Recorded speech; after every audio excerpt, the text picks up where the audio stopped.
hapo ndio unaona makanisa yanakuja mengi. Kwa sababu everybody anaweka idea yake. The only thing mimi naona ni shida na Sunday si mbaya. Lakini kwa sababu tu neno msikiti. Kama msikiti ingetoka hapo, ndugu yangu na hawa hishi ajawaambia kabisa wameandika nini? Lakini kwa sababu neno tu msikiti ndio inasumbua sana ndugu yangu. Kwa hiyo mimi naona ni mtetezi wa kanisa. Ama unataka kufungua kanisa utuambie ndugu yangu. Wewe mwenyewe ndugu yangu ametuambia aje. Alisoma mpaka class 4, si ndio? Na akafika mahali panasema no school ahead, akawachia hawa ni watu wamesoma sana. Unajuaje kama nini, kama hujaelewa vile wamesoma pale wamefika na wewe umefika class 4.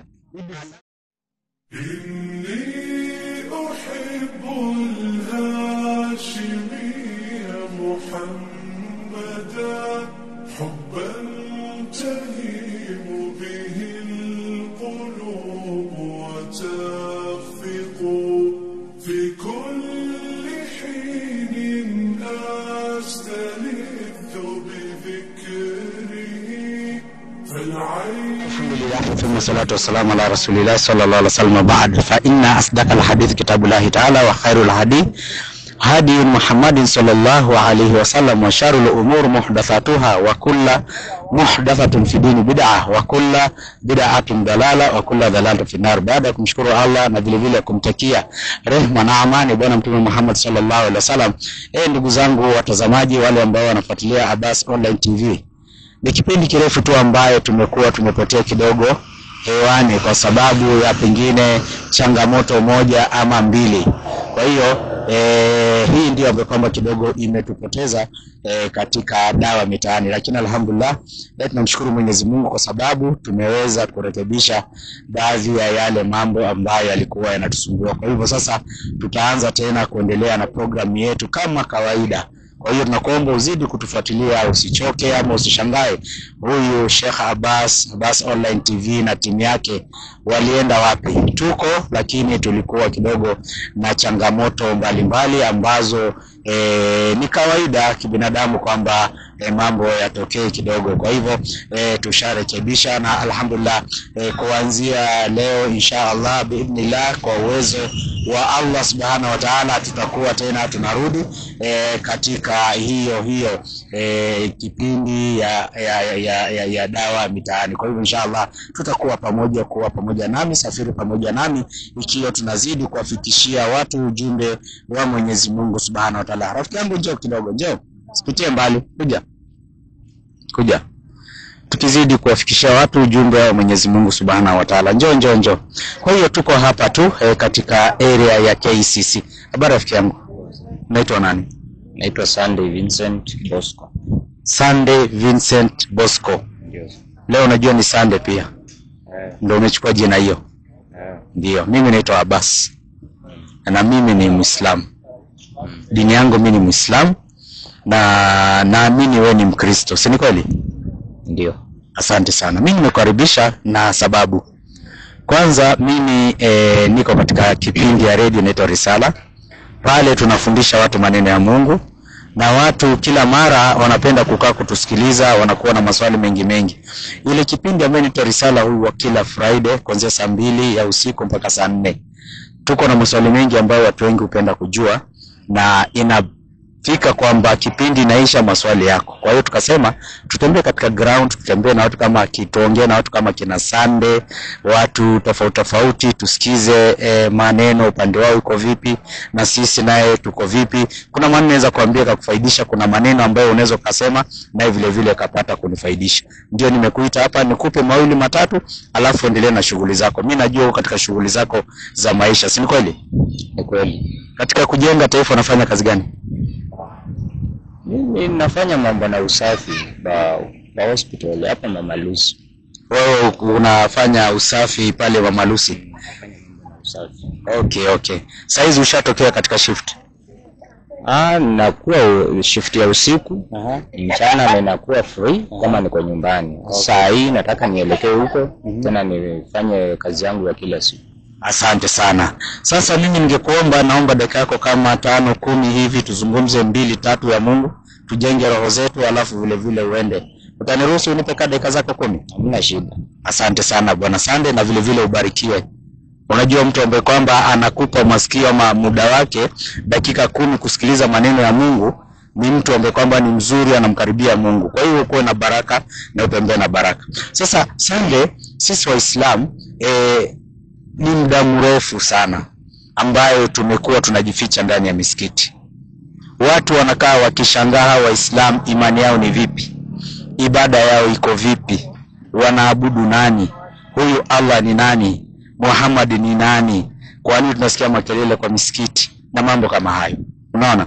Kwa hiyo ndio tumekuja hapa kidogo ili kwamba tukufafanulie baadhi ya maswali ambayo mimi naamini wewe ni Mkristo, ninaamini hauwezi kukosa jambo moja ama mbili ambalo umeona kwa Waislamu ambayo ungependa kujua.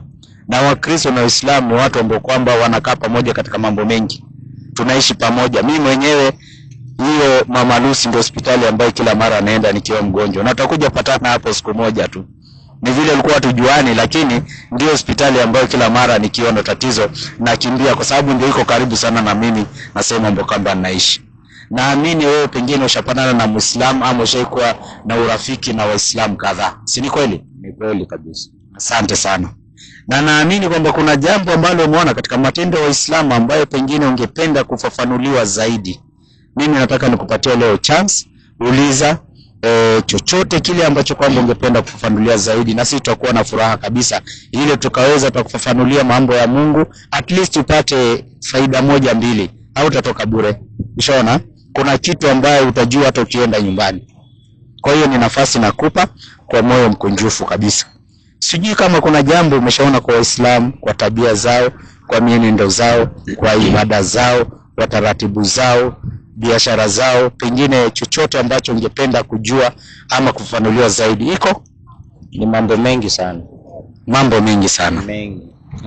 Ni mengi sana. Asante sana. Sasa kwa hayo mambo mengi, vijana, karibuni sana. Tunawakaribisha.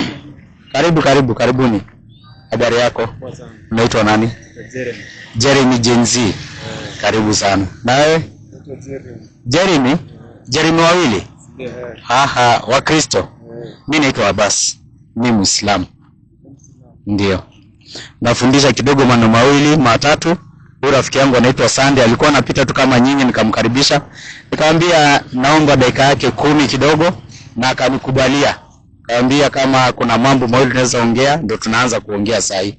Sasa na pia mimi nawakaribisha, niombe pia dakika yenu 10 pia. Tujumuike pamoja na Sande hapa. Sawa? Abbas karibu hapa. Lakini Jeremy mimi naona kuna vile mmenicheza. Mwezi kwa wote wawili Jeremy. Hata ID yangu kuonyesha. Jeremy. Na huyu ana ID huyu. Kuna hayo. Kweli? Sio mimi Jeremy. Awe ni Jeremy. Na wewe? Mimi yangu nimeacha kuonyesha. Kweli Abbas karibu sana. Muangalie pale kamera. Natoka katika radio inaitwa Radio Ikra. Kuna kipindi inaitwa Risala. Sijui kama wewe mnasikiliza Radio Ikra. Saa 2 mpaka saa 4 kuna kipindi inaitwa Risala. Inajumuisha Waislamu na Wakristo. Maswali mbalimbali. Maswali yanazidi, yanapita mpaka sasa inabidi tutembee kwa ground, tukutane na nyinyi pia tusikie mnavyosema.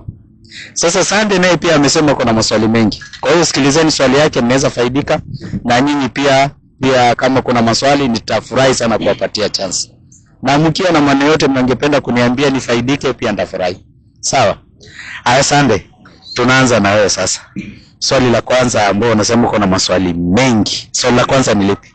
Niko na mengi. Ndio. Na kwanza nitaanza na la kwanza.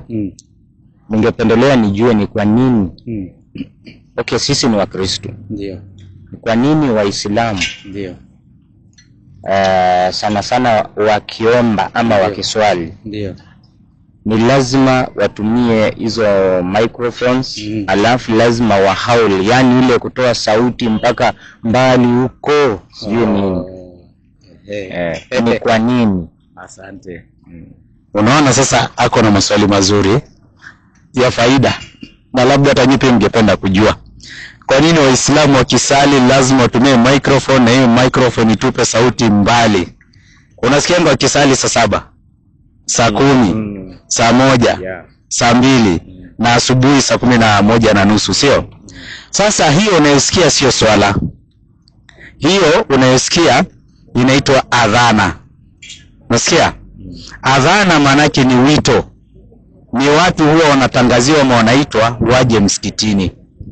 Unaona? Wanaitwa waje wapi? Msikitini.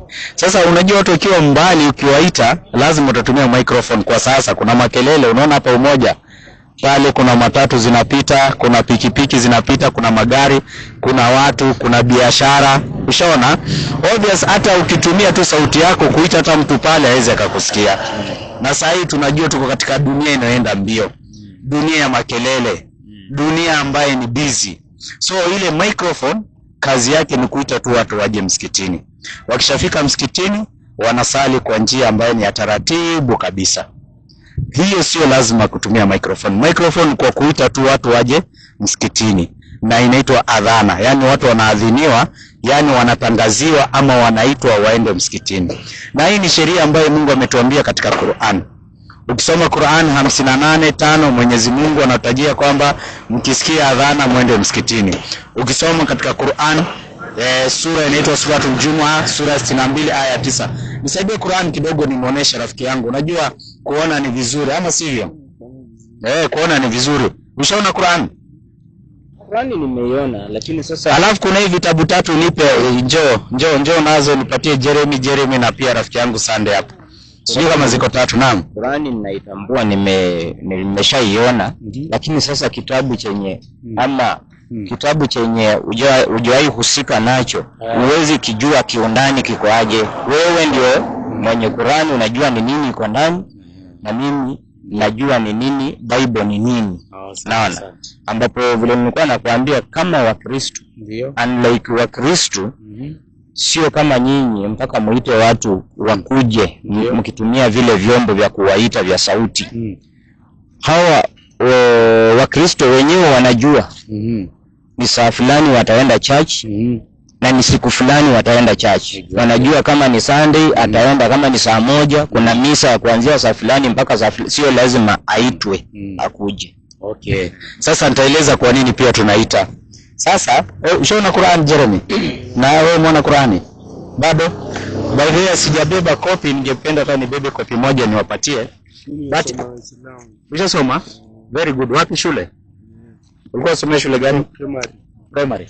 Ulisomea wapi? Nilisomea Kayole North. Kayole North. Ulisomaje Uislamu? Tulikuwa katika kipindi ya IRA. Nilikuwa but sasa mimi nimesoma na wao. Nikusoma na wao nimesoma. Na wao. Bado hujasoma lakini nimeiona wakisoma hivyo. Na mbona sio Muislamu? Sasa unasikia katika 62 aya 9 nasema enyi mlioamini. Ukisikia mlioamini bi maana Waislamu. Ukisikia enyi mlioamini kwa Qur'ani na kusudia Waislamu. Wakristo katika Qur'ani nasema enyi watu wa kitabu. Watu wa kitabu yani ni watu wasomi waliosoma vitabu zamani kabla hiyo Qur'an. Unasikia?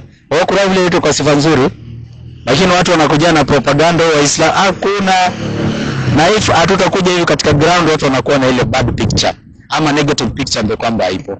Sawa?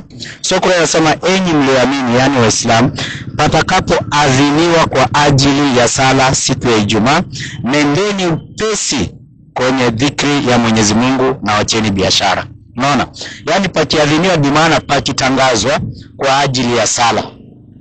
Hapo imetaja Ijumaa lakini inakusudia sala zote. Maana kusema katika 58:5 vile vile anataja kuadhini lakini katika sala zote. Muende msikiti na muache biashara, muache shughuli. Kwa hiyo huwa ni kuita watu waende katika sala. Sasa wewe ukaleta challenge kwamba Wakristo wanajua siku ya kuabudu ni Jumapili, wanajua saa. Lakini nataka ujue kwamba sisi tuko tofauti na nyinyi. Sisi tunaabudu mara 5. Sawa? Na mara 5 mfano kama umeabudu saa 7 tena saa 10 utakana uabudu. Si ni kweli? Binadamu ni ule. Anakusahau. In fact kitu kifanya regularly kusahau inaweza kuja haraka. Ushaona? So hiyo ni kama kukumbusha time imefika, enda wapi? Msikiti. Another thing ni kwamba swala yetu ni muda kidogo sana. Ina take less than 10 minutes. Ushaona? Kwa hiyo huwa tunapenda tunaswali kwa pamoja. Kwa hiyo hii huwa ni kama kumaka kwamba hii time tukutane, tusali kwa pamoja, tutoke kila mtu ashike njia yake. Hii ndio sababu. Lakini sasa kama ni ile ya Jumapili mpaka Jumapili, hiyo unajua ni wiki na uko free, hiyo obvious utaenda. Ushaona eh? Lakini Mungu amesema, ndio amesema kwamba kutangazwe na watu waje wakutane, waswali kwa pamoja, wamuombe Mungu kwa pamoja. Kuna shida mnaelezana pale msikitini kwa pamoja, kwa sababu zile mbio tunafanya kwa pamoja. Sio individual level, tunafanya ina kwa pamoja kwa jumla. Shanipata rafiki yangu? Ndugu yangu, Ndio. kuna mahali sijaelewa. Niambie nikueleweshe. Umesema ni kama mnaomba mara kama sijui 3 ama 5 kwa siku. Kwa siku tunasali mara 5. Na sisi Angalia, tunasali asubuhi saa 11, saa 7, saa 10 sasa nimetokea kule, saa 1 na saa 2. Kule kuswali kwenye ninajaribu kufafanua ama kuelezea. Ndio. Huku kwetu kwa Jumapili ndio kule kwenu kwa Friday. Ijumaa. Sio kweli kwa sababu kusema kweli sisi tumelazimishwa kuswali mara 5 kwa siku. It's a must na iko na time. Sawa? Nyinyi ni Jumapili mara 1 kwa wiki ambayo imejiwekea. Sasa hiyo ni ya wiki. Lakini kuna pia vile kumepangwa, mnaweza sema kuna nini, kuna wakati fulani kila Tuesday labda ni kukesha. Nyinyi mnasema kama ni kukesha every Tuesday, mtu anajua every Tuesday ama every Friday ama Saturday ni kukesha, ndio kesho yake Jumapili wakuwe sasa kwa zile ibada. Kwa hiyo ni nyinyi wenyewe mnajiwekea, sio mpango wa Mungu. Yetu elewa kitu kimoja, yetu ni mpango ya Mungu ambayo amepanga kwamba tusali mara 5 kwa siku. Hiyo ni Mungu amepanga na time mwenyewe ametuwekea. Sasa hii yako ambayo umejiwekea, leo unajiwekea Tuesday, mwingine anajiwekea Friday, mwingine anajiwekea Thursday. Hiyo ni nani ametoa ruhusa na ni mpango ya nani? Sasa wapi Mungu ameruhusu? Sasa sio kujiwekea. Unajua hata ukijiwekea, unajiwekea kulingana na vile pia umeonyeshwa ama umefunuliwa uweke. Ndio. Hebu nikuulize kitu. Lakini unauliza aje? Tofauti ya hebu face camera. Tofauti ya Christian na Islami. Kuna tofauti cause like si wa Kristo tunaabudu through Yesu, sivyo? Na Waislamu wanatumia Muhammad, sivyo? Sio hivyo. Lakini nitakuelezea. Karibu sana rafiki yangu, njoo nakukaribisha. Sasa nitakuja kwako, sijasahau. Hii kompyuta imeshika. Hii ya kujiwekea nyinyi mmejiwekea. Sawa? Sisi ni Mungu ametupangia. Swali nitakuuliza, wewe ni Mkristo, Jeremy ni Mkristo, na Jeremy rafiki yangu ni Mkristo, Sunday rafiki yangu ni Mkristo. Nyote ni wa Kristo, si kweli? Mkristo maana yake ni mfuasi wa nani? Wa Yesu. Si kweli? Bi maana ile mafundisho ya Yesu ndio sisi tunafaa kufanyaje? Kufuata. Swali, je, hii ibada ya Yesu alifundisha tuwe tunasali vipi? Tuswali kwa kujipangia Jumapili mpaka Jumapili, Jumamosi mpaka Jumamosi, ama alifundishaje? Hiyo ndio important sababu tuko hapa. Unaona tukija kwa Kristo. Tuko na SDA, tuko na Catholics. Tuko kila I think Christians ni kujipanga juu like ukuja SDA ni Saturday. Catholic ni Sunday. So unasikia kujipanga. There are no unity kitu yenye yani wanafollow wako na lol moja, unafaa kuwa wanaplay lol moja. But ukiona SDA wako na yao, Wakristo wako na yao. So like kuna hata mtu anaweza kuja fungue church yake aseme unaweza kuja hadi Monday. Siki ndugu yangu. Kwa hiyo kwa ufupi ni hivi kwamba kila mtu anajipangia kivyake vile anavyoona ni sawa. Alafu unasema Wakristo wako nayo, SDA wako nayo. Unamaanisha SDA si Wakristo ama? SDA ni Wakristo. So like niko nasema unaona ukiona Wakristo tuko na yani tuko unity but kuna venye hizi churches zimedivide. Catholic I think wanasemanga hapo nini wakati Peter alifungua church moja.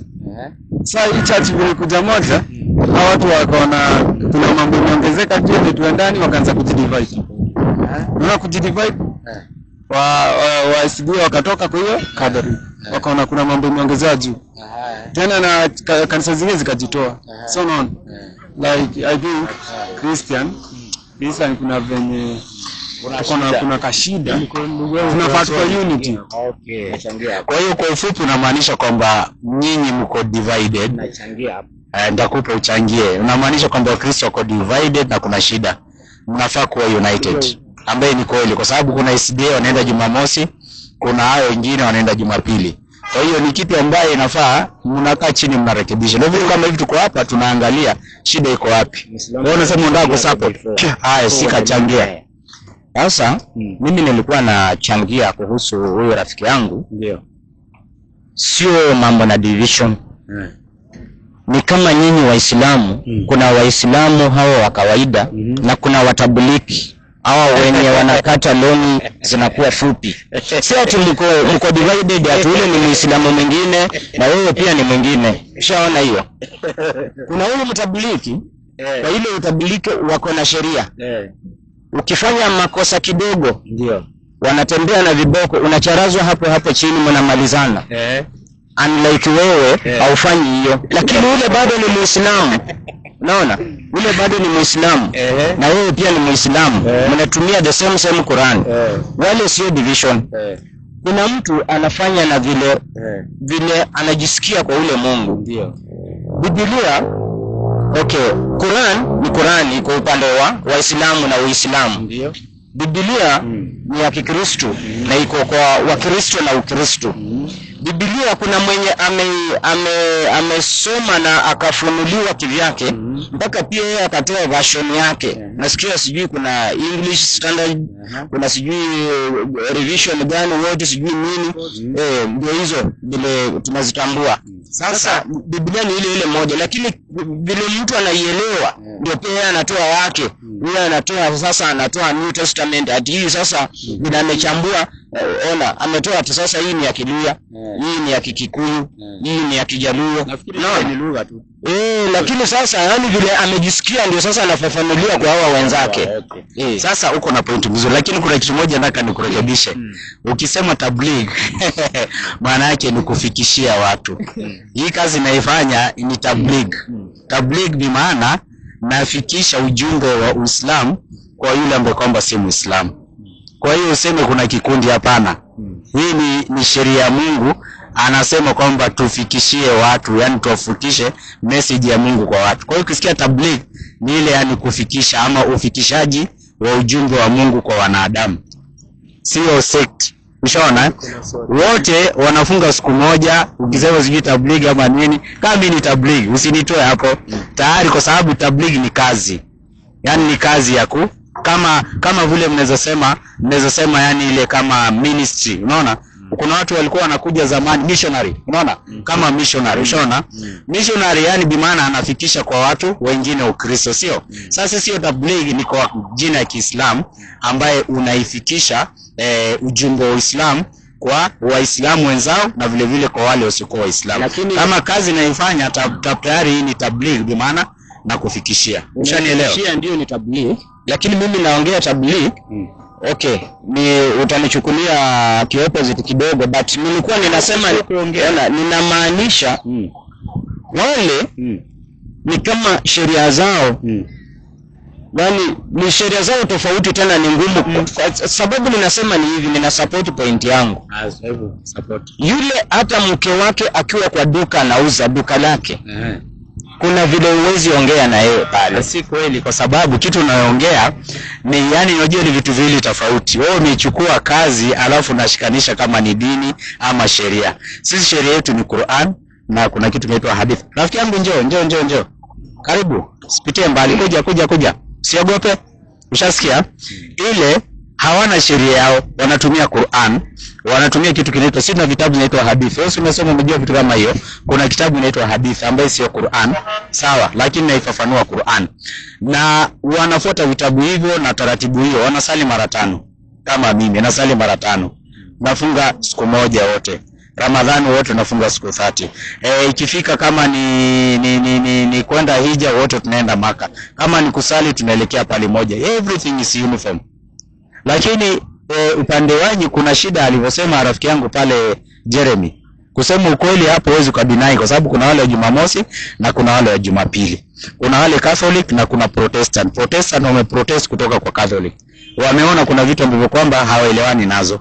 Kama vile kukuwa na masanamu kwa kanisa. Hiyo alisema ni makosa, na si ni makosa. Ndio sababu wamejitoa. Unaona?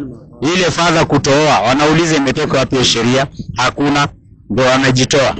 Na mambo mengi ambayo kwamba wanafanya kama kunywa divai kwa church, watu wanakataa. Unaona? Kwa hiyo kuna mambo mengi ambayo wanafanya ndio wajitoa, ndio kumekuwa nini mgawanyiko. Katika Uislamu hakuna hiyo. Saa hizi mimi ikifika time ya ibada, nitaenda pale kwa hii msikiti hapa Umoja, nitasali. Sawa? Nikiwa Isli nitaingia kwa ya Isli nitasali. Nikiwa mimi naishi Komarok, nikiwa Komarok kuna msikiti kule na sali hapo. Unaona? Kwa hivyo yetu mambo ni moja. Ushanielewa? Kwa hiyo kusema tabligh maana yake ni watu ambao kwamba wanafanya kazi ya Mungu, sio wana sheria. Huyu kuna kitu pia aliuliza, akasema tofauti kati ya Uislamu na Wakristo ni ngapi? Ni mingi. Tofauti ni nini? Tofauti ni nyingi. Okay, kwanza kuna kitu moja nataka tuelewane. Kuna mambo mengi ambayo kwamba sisi na Wakristo tunakubaliana, mengi sana. Wakristo wote hata Sunday nafikiri utakubali, wewe utakubali. Mnaabudu, mnaamini kuna Mungu kabisa. Mnajua aliumba mbingu na ardhi, mnajua. Mnajua kuna malaika, mnajua kuna manabii, kina Ibrahim, kina Musa, hiyo yote mnajua. Sisi pia tunakubali. Tukifuata wanasema tukifuata lineage ya Islamic kutoka kwa Ishmael. Si kweli. Ndio vile sasa uanga hapo kuna shida. Huwa kuna shida hapo. Ushaona? Ile lineage ya Ismail ni kabila tu ilitokea pale ya maukoo. Na hao ilitokea kabila na ukoo. Hakuna kitu kingine zaidi hapo. Hii katika ukoo kila mtu anachagua dini yake. Line ya Ismail kuna wale walichagua dini yao, line ya Isa kuna wale walichagua dini yao. Ushaona? So kuna mambo mengi ambayo tunakubaliana. Kama kufa na kufufuliwa, hiyo tunakubaliana. Paradise and hell tunakubaliana. Mtu wa kwanza kuumbwa na Mungu ni Adam, tunakubaliana. Mungu aliumba mbingu na ardhi kwa siku 6, tunakubaliana. Hizi mambo mengi. Lakini kuna machache ambayo tunatofautiana. Meja ambayo tunatofautiana ni kwa issue ya Yesu. Waislamu wanamwamini Yesu, na bila kumwamini Yesu hawezi kuwa Muislamu. Wanamuita Nabii Isa. Ushaona? Wanamkubali kabisa. Ushasikia Sunday vizuri? Hapa naelewa, hapa naelewa kabisa. Hata swali hili wanakujia hapo. Inakujia hapo. Wakristo wanasema Yesu sio nabii tu, ni mtoto wa Mungu, na wengine wakasema hata ni Mungu mwenyewe. Hakuna Mungu mwingine. So hapo ndio division hiyo inatokea. Unaona? Wewe unakubali hiyo concept? Mimi sikubali. Unaona? Mimi nakubali nikisema Yesu ni mwana tu wa Mungu. Unaona? Lakini amepewa mamlaka na babake ya kurithi duniani. Na kurithi kwa wanadamu. Unaona sasa kama huyu na nakubali kwamba Yesu mwana wa Mungu. Na Jeremy mwingine mnajua mnatembea pamoja, wewe unakubali Yesu mtoto wa Mungu, nabii wa Mungu, ama ni Mungu mwenyewe? Wamesema, lakini mimi niko na swali. Sisi Christians tunafaa tuende church gani? Ni Saturday, Sunday ama hili niko na swali. Haya, tutaanza kufundisha inafaa uende church ya Yesu, lakini sasa acha nimalizie huyo. Kwa hiyo tofauti kubwa ni hapo kwa Yesu. Namna tunamwamini Yesu na namna vile nyinyi mnamwamini ndio pako na tofauti. Tofauti nyingine katika ibada. Si namna tunavyoabudu Mungu, tunamwabudu kwa kumsujudia. Nyinyi mnaabudu Mungu mnaketi, mnaimba na design tofauti za ibada. Kuna mambo mengine ili ya kusema kwamba Yesu amekuja kufa ili abebe dhambi za watu. Hiyo sisi hatukubali. Sisi concept yetu katika Qur'ani inafundisha kwamba kila mtu ako responsible kwa dhambi yake mwenyewe. Ushaona? So ni vitu kama hivyo ambavyo kwamba tufanye nini? Hatukubaliani. Na hizi ni vitu ambavyo kwamba ningependa sana kukaa hapa tuzungumze katika mambo haya. Tuone ukweli hasa uko wapi. Kweli Yesu alibebea watu dhambi? Je, Yesu ni mtoto wa Mungu? Unaona? Mambo kama hayo. Ili kwamba tukipengine ukishanielewa ama Jeremy kanielewa, basi labda mimi nitavuka kwenyu ama nyinyi mnaweza amua mvuke kwangu. Ama Sunday naye pia amua tu join. Ama sivyo Sunday. Kwa hiyo tofauti ni kama hizo, lakini kuna mengi tunakubaliana na kuna baadhi ambapo kwamba hatukubaliani. Rafiki yangu ana swali sasa, halafu ndio nirudi tena kwa Sunday. Anasema ni kanisa gani ambayo tunafaa kwenda, sio? Kanisa ambapo kwamba tunafaa kwenda sisi Christian Catholic tunafaa tuende Saturday, ndio unajua Mungu ni rest siku ya 7. So mimi najuanga ni Saturday, ndio Sunday ni kujiwekea hilo najuanga. Kitu mimi naweza ambia ndugu yangu yeye tu afuate tu vile Bible inasema basi. Sasa hebu lete hiyo Bible. Anataka kujua aende kanisa gani, je ni Jumamosi ama Jumapili? Tumjibu, alafu pia nirudi tena kwa Sunday nimsikilize. Na Jeremy, vile mnachangia vizuri yake ya Mungu. Mungu mnapita tu pole pole, lakini mbarikiwe sana. Ukiona vijana umri wenu mnaweza kukaa mkajipe time kusikiliza maneno ya Mungu, hiyo ni jambo kubwa sana na jambo ambalo la maana. Ukiendelea kutafuta kwa Biblia, ndio nafikiri kwa Biblia walisema usisubtract ama usiongeze kabisa. Maana hiyo na Sunday ni msomi. Ajua mpaka tablighi. Kwanza utaniambia mambo yetu ulijulia aje? Maneno ya Waislamu na jina ile ndani sana ulitoa wapi? Wajua ukiongea mambo ya jujuri sawa, lakini ukitumia tamu ile ambayo kwamba ni ndani, ndio hiyo mimi nataka kuchunguza pole pole. Haya 4:14 kanisa ambayo mnafaa kwenda ndio hii. Inasema Yesu, sote tunamfuata Yesu.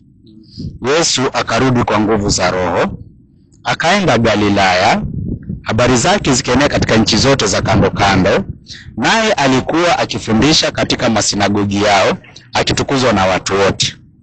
Akaenda Nazareti, hapo alipolelewa, na siku ya Sabato akaingia katika sinagogi kama ilivyokuwa desturi yake.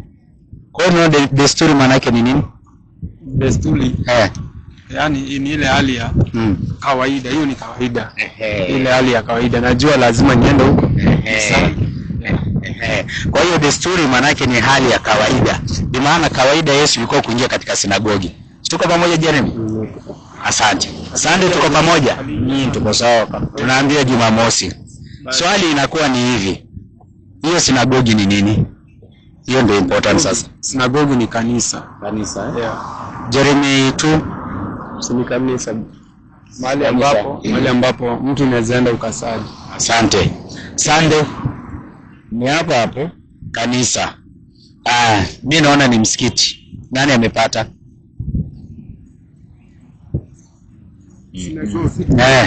Nyinyi mmepata? Ndio. Haya, na kama mimi nimepata mtasilimu? Tumepata. Utasilimu kama ni mimi nimepata? Kwa sababu kama ni kanisa, sawa mimi nitabatizwa niende hiyo kanisa yenu. Lakini kama mimi nimepata, tukubaliane kwamba mnasilimu. Kanisa ni nini? Kabla ya kanisa ni nini? Tuangalie kwanza sinagogi ni nini. Hiyo ndio tunafafanua hiyo. Sinagogi ni nini? Sinagogi ni mahali popote hapa ukitayarisha hapa. Ukitayarisha hapa mahali. Kwa mfano utengeneze mahali hapa kama meza kubwa hivi. Na uweke vitu vyote vya maombi hapo. Na huo unaombea hapo mkihudhuria nyinyi wote hapo, hiyo ni sinagogi. Hiyo ni sinagogi. Unaona ufafanuzi wa kanisa? Ni roho yako, hata sio building na tumejenga hii na mawe. Hiyo ndio kanisa, watu wanaenda hapo. Roho yako ndio kanisa. Your body is the temple of the Holy Spirit. Kwa hiyo kanisa sio jengo. Hiyo kanisa si jengo. Ndugu yangu, ukivuta sigara ama ukikunywa pombe, umeharibu kanisa ya Mungu. Hiyo umeharibu kanisa. Kanisa ni ile roho pale. Sawa, hiyo ni shida nyingine mmeleta. Tutakuja kujua kama kanisa ni jengo ama roho ya mtu. Sasa tuangalie kwanza. Mimi sijasoma sana. Mimi nimesoma mpaka standard 4, nilikuwa naenda shule nikaona kibao imeandikwa no school ahead, nikarudi nyumbani. Masomo kaishi hapo. Hebu nisomee sinagogi ni nini? Uko wapi? Sinagogi kwa maelezo angalia kule. Sinagogi kwa maelezo ya maneno. Yes brother, karibuni. Karibuni sana. Msikiti wa Wayahudi. Msikiti wa? Hebu Jeremy, ni sawa hii maneno? Umeona?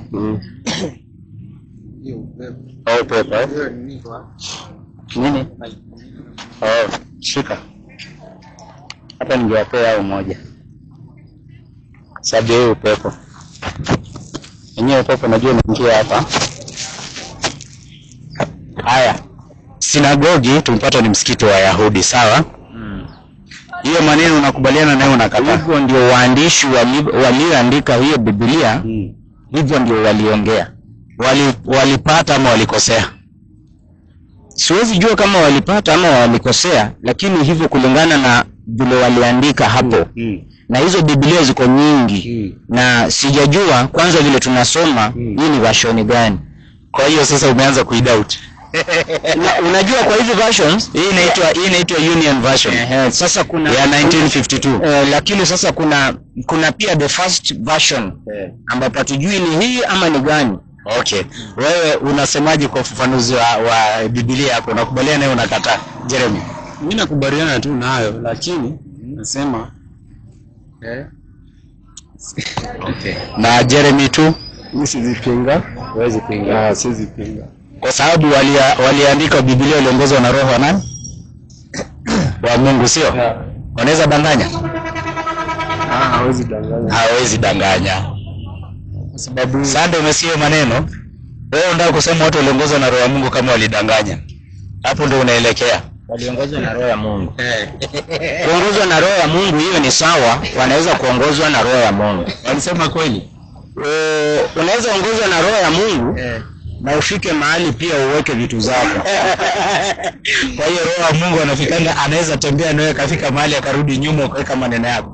Ndio maana ukiangalia kwa kanisa za Wakristo kuna zenye ziko na zinasema labda wewe uko na roho ya Mungu na bado uko na uchafu, unafaa utoe uchafu kwa ile roho ya Mungu.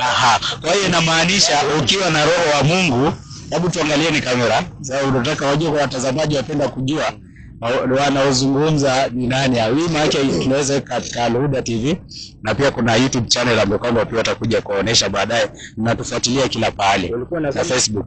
Sasa wewe unamaanisha kwamba kumbe ukiwa na roho ya Mungu sio kumaanisha kwamba uko sawa, unaweza fanya makosa. Ni kweli kabisa, unaweza kuwa na roho wa Mungu at the same time kuna giza hapa kwa sababu shetani na Mungu hizi vitu ziko hapa. Wewe mwenyewe ni hizo njia mbili ziko pamoja. Wewe mwenyewe amua kwa hizi njia mbili utafuata gani.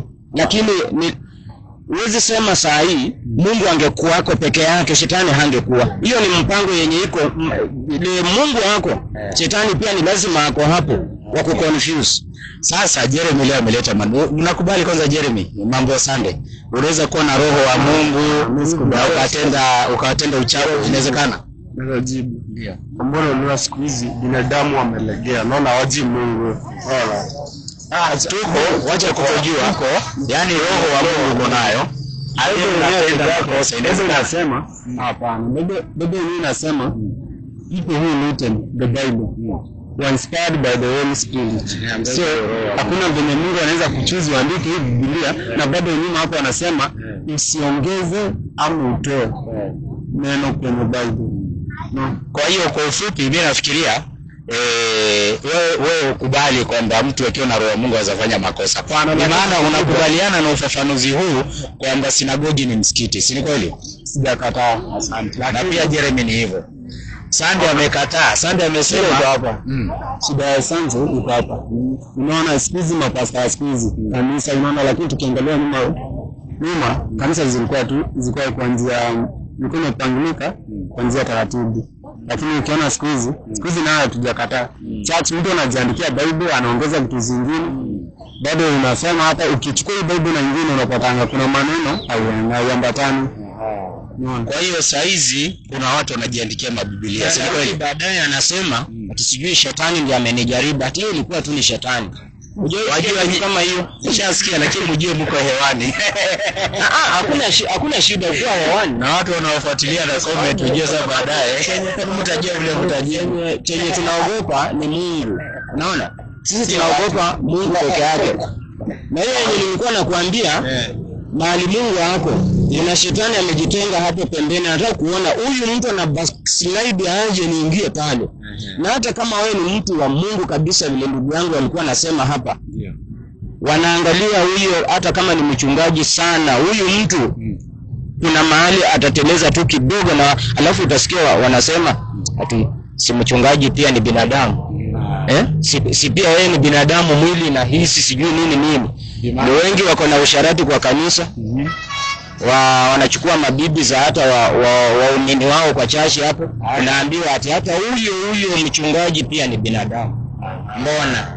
Nako na roho ya Mungu. Kwa hiyo roho ya Mungu pia naye maanishi uko straight unaweza kosea. Unaona Mungu. Kwa hiyo kwa ufupi ni kwamba wewe point yako ni hivi kwamba huyu aliyefasiri hapa pia anaweza kosea. Hiyo ndio ninakuelewa. Yes. Kwa ufupi ni kwamba unakataa na hiyo fasiri. Sasa tunataka hivi.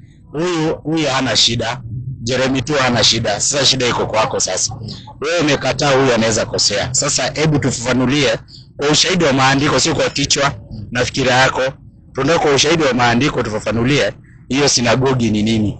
Au sivyo? Sinagogi nimekuambia ni mahali ambapo unaweza tayarisha na uweke kila kitu cha maombi ya Mungu. Unaweza kuhusika na Mungu kupitia hapo mahali. Lakini sasa hiyo ni kichwa yako ujue, sio maandiko. Maandiko umeikataa, hii ni ufafanuzi wako. Kwa hiyo unataka kumaanisha kwamba tuachane na maandiko tufuate ufafanuzi wako ambaye haita make sense. Na hapo ndio unaona makanisa yanakuja mengi. Kwa sababu everybody anaweka idea yake. The only thing mimi naona ni shida na Sunday si mbaya. Lakini kwa sababu tu neno msikiti. Kama hiyo msikiti ingetoka hapo, ndugu yangu na hawa waandishi hajawaambia kabisa wameandika nini. Lakini kwa sababu neno tu msikiti ndio inasumbua sana. Kwa hiyo mimi naona ni mtetezi wa kanisa. Ama unataka kufungua kanisa utuambie. Ndugu yangu, wewe mwenyewe ndugu yangu ametuambia aje. Alisoma mpaka klasi 4, si ndio? Na akafika mahali panasema no school ahead, akawachia hawa ni watu wamesoma sana. Unajuaje kama kama hujaelewa vile wamesoma pale na wewe umefika klasi 4? Sasa nasoma maana wazo na roho na nasema hivi. Naona hii Biblia iliandikwa, hakuna kitu kama iliandikwa na people passed away long time ago, no. So hii kitabu imetolewa kutoka Kizungu, sijui kama ni Kifrench ama ni Kispanish, Kiisraeli, ikaletwa hadi Kiswahili. Hatujui kama wao mnalitranslate, mwenye alitafsiri kwa Kiswahili kama ile lugha ndiye alituletea. Kwa hiyo inawezekana mfasiri ndio alikosea. Inawezekana kwa sababu ile lugha yenye hiyo ilikuwa labda kwa Latini. Akaileta, sisi hatujui Kilatini. Alikuwa labda ni Mluya ama ni Mkikuyu. Akaangalia yeye anajua ile Kilatini. Sasa yeye akakuletea kwa hiki Kikuyu yako hapa, wewe utafuata hiki Kikuyu na ujui pale ni kitu gani ilikuwa exactly pale. Kwa hiyo kwa ufupi ni kusema hivi kwamba huenda ikawa huyu mfasiri ndiye alikosea. Kuna the first language pia. Kuna the first language. Hii ndio maana tukiangalia saa hii wanasema Peter alipatiwa ufunguo. Ndio. Akafungua kanisa. Alipatiwa ufunguo kanisa yake. Kabla wanasema ni kabla basi hatujui. Maybe. Okay. Tukiangalia Peter hakuambiwa, tukiangalia watu wa kabla tunavunja tu bado sheria tu ya Mungu. Anasema wewe ndio jinsi. Okay, nani alimpea ufunguo hiyo? Si ndio? Nani alimpea ufunguo? Anasema ni Yesu. Na Yesu mwenyewe aliingia wapi? Anasema Peter aliachia ufunguo. Ndio. Peter aliachia ufunguo na Yesu. Lakini Yesu ndio ambaye kama sisi tunamwangalia. Yesu aliingia wapi?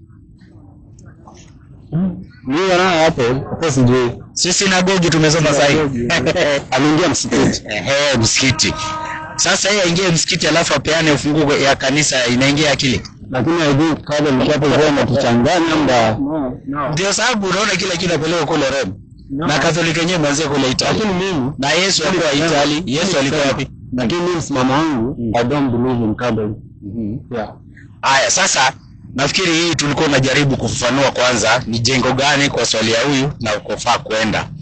Tukaona ni sinagogi alikoingia Yesu. Ndio maana kama sisi na ni Jumamosi. Sasa inamaanisha sisi pia twende wapi katika hiyo sinagogi ambayo ni msikiti. Rafiki yangu hapa amekubali, rafiki yangu pale amekataa. Mtu mzuri mtetezi. Nafikiri labda anataka kufungua kanisa. Lakini tutajua tu tunavyokuwa tunaenda. Niko na sababu. Sasa endelee. Ngoja nimalizie tu kwa hiyo point alafu ndio tutaweka sababu.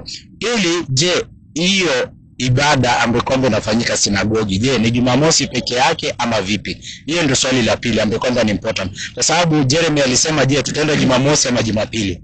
Ushaona? So swali ndio tunaangalia sasa, pia Yesu atoe majibu. Ndio aliingia Jumamosi, tumeona. Je, nilikuwa ni Jumamosi peke yake ama vipi? Tusome Luka 18:1. Sasa tujue ni siku ngapi. Maana Islam tunaenda kila siku kwa msikiti. Unaona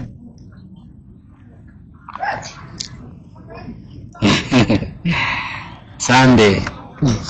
Sunday mtu wa maana, lakini una point mzuri. 18 babu. Bado sijafika. Hebu tafuta 18:1 kwa karibu. Usisahau hiyo point yako. Nasoma tu alafu uweke hiyo point yako.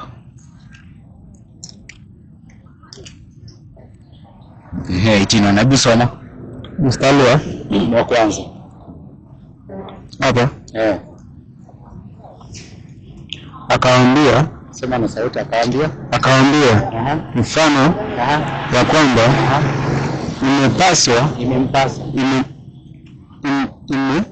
imewapasa kumwomba Mungu siku zote, wala wasikate tamaa. Ushasikia? Imewapasa wamuombe Mungu siku zote, wala wasikate nini? Tamaa. Exactly. Nini maana ya siku zote? Exactly. Yani daily. Ndio maana unaona Waislamu kila siku tunasali mara ngapi na hatukati tamaa mpaka siku ya mwisho kitufikia. Unaona? Japo menda Jumamosi, hata si naendanga Ijumaa ndio siku yetu kubwa. Maana kuna siku kubwa na kuna siku za kawaida. Siku yetu kubwa ni Ijumaa. Lakini tunapoenda Ijumaa imaanishi after Ijumaa tunakuta Ijumaa nyingine, hapana. Yeye Ijumaa tunaenda saa 7, yeye Ijumaa tunaenda saa 10, tunaenda kila siku hivyo mara 5. Shona. Kwa hiyo hata Yesu kama aliingia Jumamosi katika msikiti, bado siku zote bado alikuwa anaenda kule. Isipokuwa ile tu ilikuwa ni ibada kubwa, kwa sababu ni sheria Mungu alikuwa amekea Waisraeli walipokuwa watumwa, akawaambia kwamba wao Jumamosi tukiangalia. Mimi nasema hivi, na tukiangalia wakati wa sasa, watu wa TV maanani kanisa. Watu tu wanachukulia tu kanisa hivi hivi. Bado tukiangalia siku hizi makanisa mengi tu yako biashara. Biashara tu, hakuna tu maombi nayo pekee jiombee. Wewe peke yako. Huwezi amini mtu. Juu siku hizi nayo mimi siamini mtu. Sasa kama kule kuna biashara, kwetu ni ibada serious. Mbona msikao Waislamu kama mnataka kumwabudu Mungu? Na ukishajua, unajua kwa mtu hajui hata Mungu anaweza samea kidogo. Lakini ukishajua pale ni biashara, mbona sio Muislamu? Nini nakuzuia? Tumewahi waliingia msikitini kila siku. Tunaona pale ni biashara, mbona siko Muislamu uingia katika ibada? Wewe umesoma mpaka na Waislamu, na unajua kuna mambo mengi unajua. Nini nakuzuia? Mimi niko na hopes, niingie. But lakini nitaingia, mimi kusema tu nitaingia. Utaingia? Haya, acha tunakusubiri. Ana rafiki yangu hapa Jeremy, mimi nakuzuia. Mimi kuna kitu nanizoea, lakini sijai patana na Waislamu wanipatie maelezo. Ndio leo umepatana nao. Leo ndo siku kwanza kupatana. Sasa umeisikia, sio? Unasemaje sasa? Ama bado tuendelee na masomo kidogo? Bado tuendelee na masomo kidogo. Haya, huyu alikuwa na point. Sikiliza, labda with time utaamua. Sana wangu, kuabudu sio shida. Kuabudu sio shida. Bora ujue unaabudu nini na unaabudu nani. Ni bora tu tujue upande wa Waislamu maswali yenye nafaa tuulize. Kitu kama una doubt, lazima ufafanuliwe ama uelezewe. Ujue ndio unaweza enda pale mahali. Lakini kuabudu unaabudu nini? Hata ukiwa Muislamu, hata ukiwa Momongo. Jambo lile maana unaabudu tu. Jambo lile ulikuwa unasema mambo na sinagogi. Binadamu akona hali nyingi ya kuita hiyo hali. Kuna wenye wanaita sinagogi, kuna mwenye anaita church, kuna mwenye anaita temple. Nasikia? That's why kuna Muislamu, kuna Mkristo, kuna Mumongo, kuna nini? Okay, wanaita Wabuddha, sijui Wabuddha. Buddhism ile. Hizi buildings zao wameziita tofauti. Huyu anaita hii mosque msikiti, huyu anaita hii ni church, kanisa. Yeye anaita hii ni temple. Unaona? Hiyo ndio kitu synagogue inafaa ufafanue, lakini si hadi synagogue ni msikiti tu. Kwa sababu Muislamu pia atasema synagogue ni church. Hebu turudi upande wa pili. Watu ndio wameita kanisa au kaita Catholic, si kweli? Vile nimemuelewa. Wameita temple, hekalu, wameita msikiti. Swali, Mungu mwenyewe nyumba zake anazitambua kwa jina gani? Hiyo ndio important, ama sio? Kwa sababu unajua sisi sote tuko na lengo moja, ni kumwabudu yeye Mungu. So sasa inamaanisha ni Mungu ndio atuguide kwake. Sisi sio intelligent kujua tutaendaje, lakini kwa matamshi yake tutajua kwamba hii kitu inafaa ama haifai. So kwa matamshi ya Mungu, yeye mwenyewe anatambua nyumba yake ni gani. Kusema nina Mungu, bora tu namwabudu Mungu. Hata uende temple, uende msikiti, ni hali tu, bora unajua tunaabudu Mungu. Abudu ni nini? Tunaabudu ni Mwenyezi Mungu. Kwa hiyo Yesu alipokuwa anajenga sinagogi, kwa kawaida yake alikuwa anafanya kazi ya bure. Yesu kuingia sinagogi alikuwa anamuomba Mungu, Mwenyezi Mungu. Alikuwa anamwombea wapi? Kwenye sinagogi.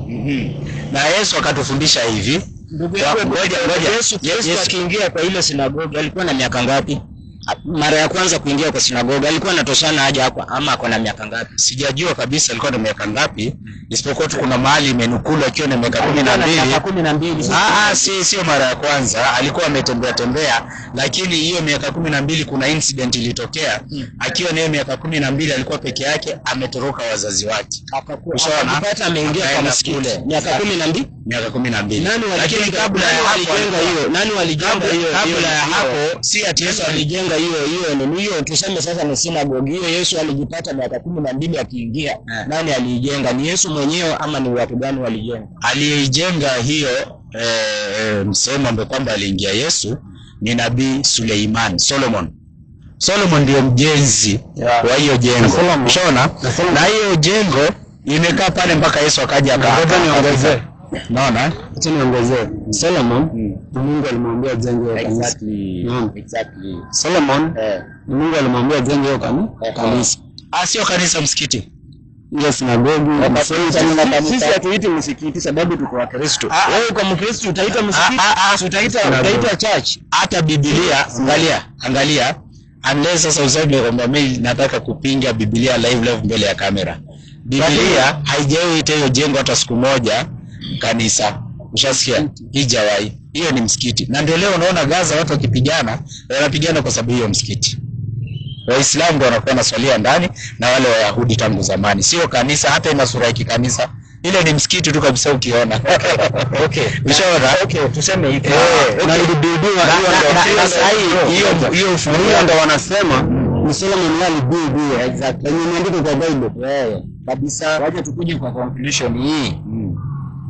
Na hata ikiitwa ama tukiita msikiti ibaki hivyo inaitwa msikiti. Kuna shida yote? Hakuna shida. Bora tunamwabudu. Ni shida iko hapo, bora ujue ni nini unaabudu.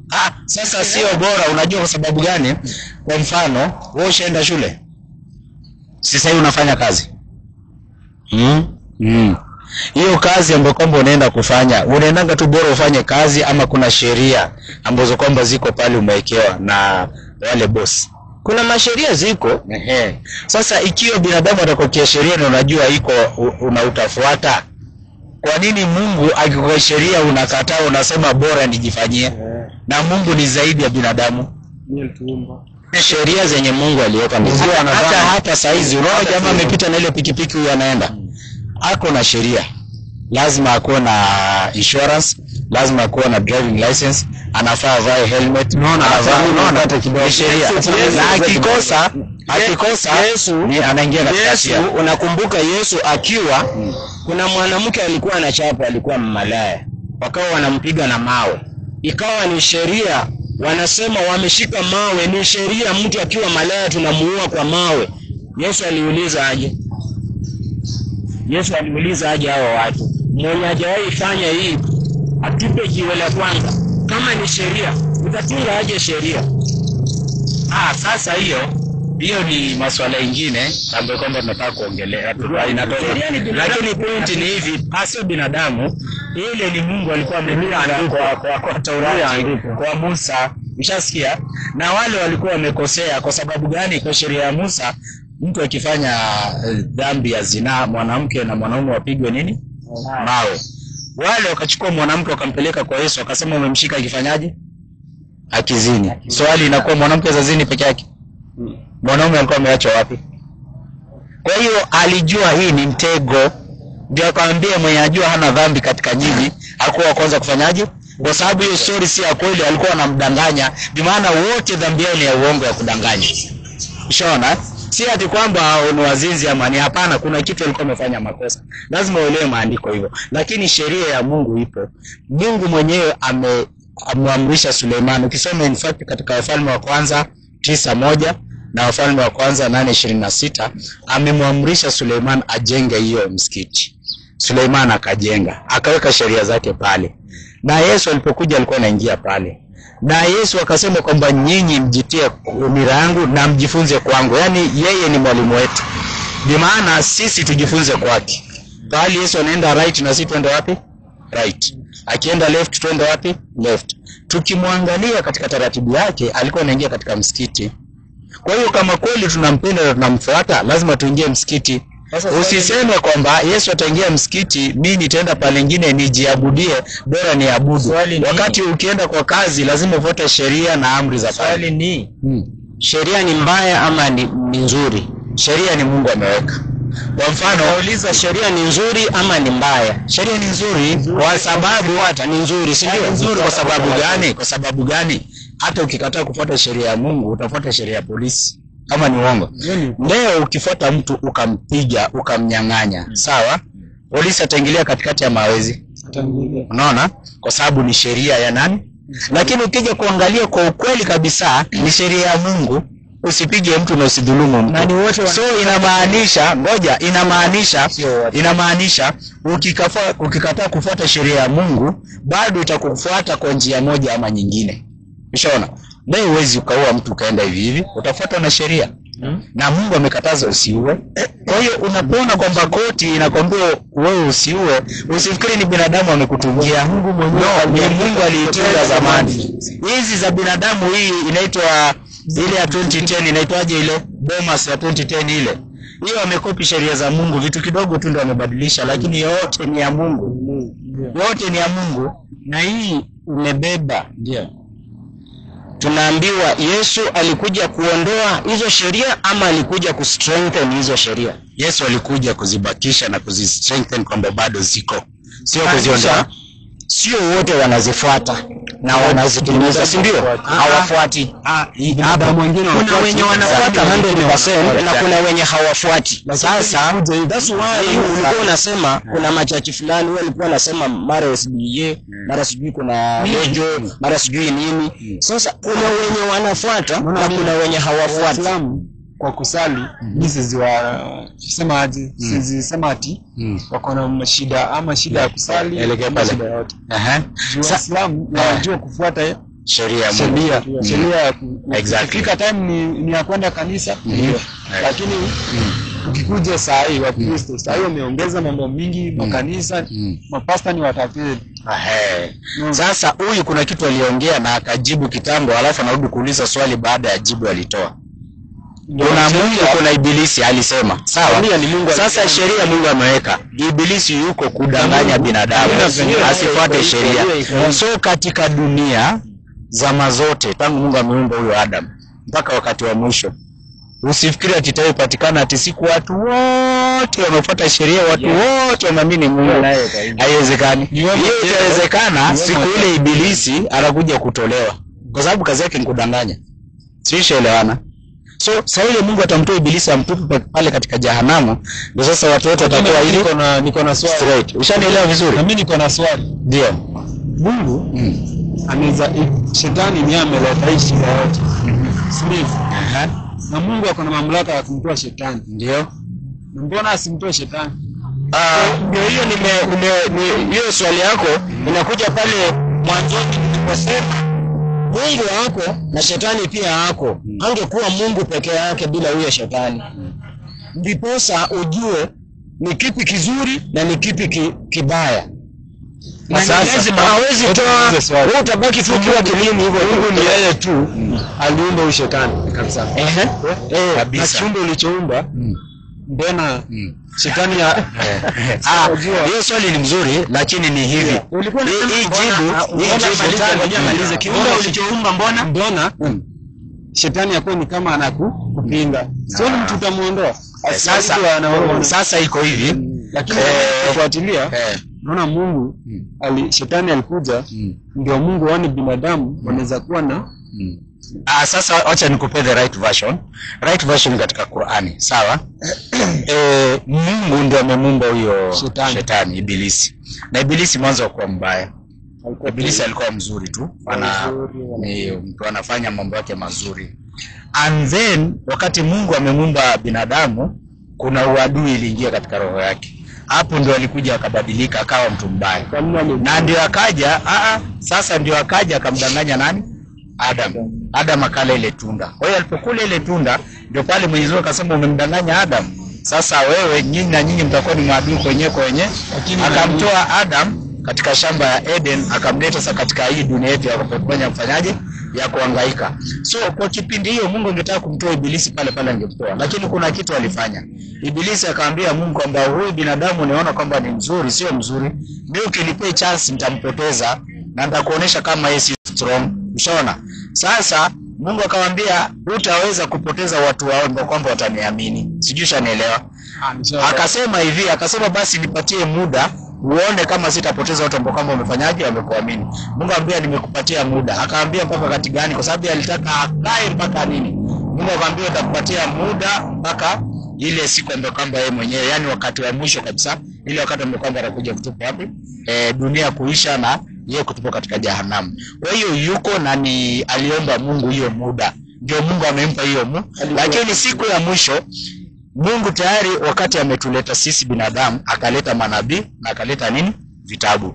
Akatuambia story kabisa vile kuko kwamba hii ni njia mzuri, hii ni njia mbaya. Ndio kazi Ibrahim alikuwa anafanya, ndio kazi Musa alikuwa anafanya, ndio kazi Yesu alikuwa anafanya, ndio kazi Muhammad alikuwa anafanya, ndio kazi nafanya sasa hii. Hii ni njia mzuri, hii ni njia mbaya. Fuata njia hii, wachana na hii. Hii ni njia ya shetani na shetani kwako ni adui, usimtii. Unaona? Sasa Mungu akakupa akili ujue kwamba ikiwa nitamtii shetani nitaingia wapi? Kwa hell. Ikiwa sitamtii shetani nitaenda wapi? Paradise. Kwa hiyo wewe hata leo kama shetani atakuja kudanganya ukamfuata mambo yake, utamlilia mtu kesho, sababu ushaambiwa huko aware, unajua everything. Umepewa mwongozo, umepewa sheria, umepewa kila kitu, ni wewe mwenyewe unakataa. Kwa hiyo aliomba maombi tu ndio Mungu akamkubali. Lakini si hata na uwezo, ana hiyo uwezo hiyo. Sasa hapo ndio umenielezea. Exactly. Aliomba dua Mungu akampatia. Lakini katika Qur'an ukitaka unasoma katika sura ya 7 kuanzia 11 mpaka 16. Si ndio? Mbona Mungu aliumba shetani na akabaki kama anamsumbua? Mungu alimuumba shetani na sababu shetani alikuwa ni malaika wa Mungu. Na alikuwa ni malaika mwenye Mungu ana trust kabisa. Kila kitu siri zote anajua. Just like wewe unaweza kuwa huyu ni baba yako mzazi. Ni fundi, anajua ufundi 100%. Uko na yeye kila kitu akitengeneza unajua sasa pia hata ufundi babangu alikuwa anatengeneza hivi. Unajua hiyo vile yeye huwa anatengeneza. Sasa unajua hizo akili sasa hata unataka kila mtu aone sasa hata huyu unamshinda. Ndio alileta ujuaji. Ile kuleta ujuaji ndio ile Mungu akamsukumia sasa Michael sio Gabriel. Michael. Gabriel na Michael ni kitu tofauti. Ama niko muongo? Ni kweli kuna angel Gabriel. Gabriel huyo ni messenger. Umesikia vizuri? Michael ndiye alikuwa ni wa kufight. Sasa alienda kumenyana na huyo shetani Lucifer. Naona? Huyo Lucifer si ati ni shetani tu kama sai, alikuwa ni malaika wa Mungu na ako trusted. Kila kitu siri zote za Mungu anazijua. Sasa alileta ujuaji, anataka pia yeye aabudiwe sasa na binadamu. Ndio ile kuchapwa na huyu Michael Michael akamshinda vita, ndio akaangushwa hapa duniani. Hasa yeye ndio the head hapa chini. Ndio unasikia watu wengi hata wachungaji wanasema ati nimeacha ya dunia. Ati nimeacha ya dunia yote hapa ni ya kishetani. Shetani juu sababu ndio the king hapa chini. Yeye alitolewa huko, hauna mamlaka zako. Tunaona sasa sisi tufanyana dhambi. Sasa ngoja sasa nawapatie hapo. Kwanza at least ako na idea, lakini kuna mambo 2-3 ambayo kwamba amechanganya kidogo katika story. Ndio naona kidogo nielekeze, alafu tupate picha mzuri. Tukitoka hapa tuwe tumepata faida.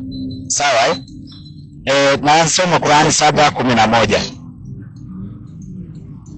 Mwenyezi Mungu Subhanahu wa Ta'ala anasema, kwa hakika tulikuumbeni kisha tukakuteni sura kisha tukawaambia malaika msujudieni Adam.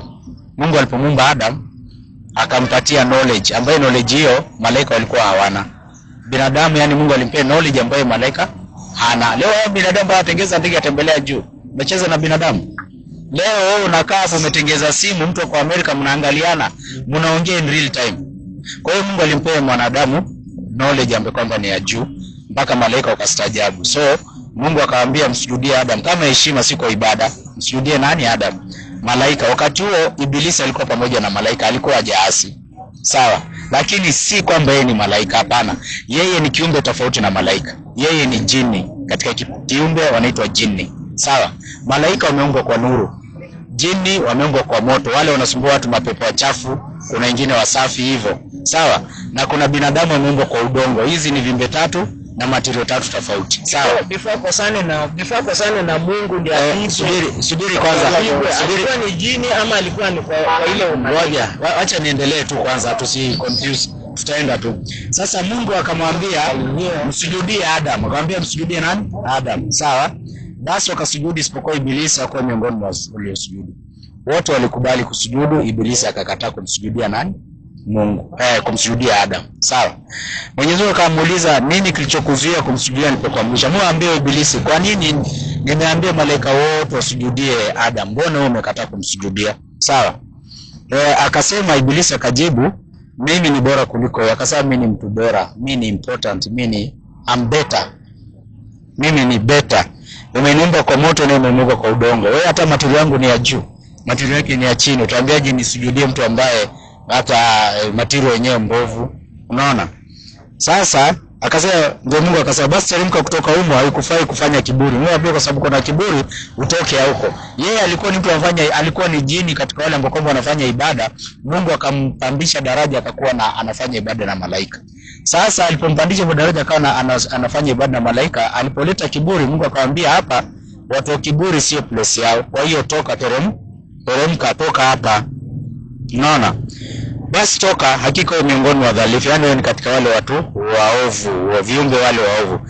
Ndio sasa Ibilisi anamwambia, akasema nipe muda mpaka siku atakapofufuliwa viumbe. Sasa Ibilisi akasema basi nipatie muda mpaka siku ile watu watafufuliwa, kwa sababu alikuwa anataka kujaribu wa binadamu. Hasa mimi ni bora kumliko. Wewe unasema huyu anatushinda knowledge na nini? Nataka kuprovia kwamba huyu sio kitu. Unaona?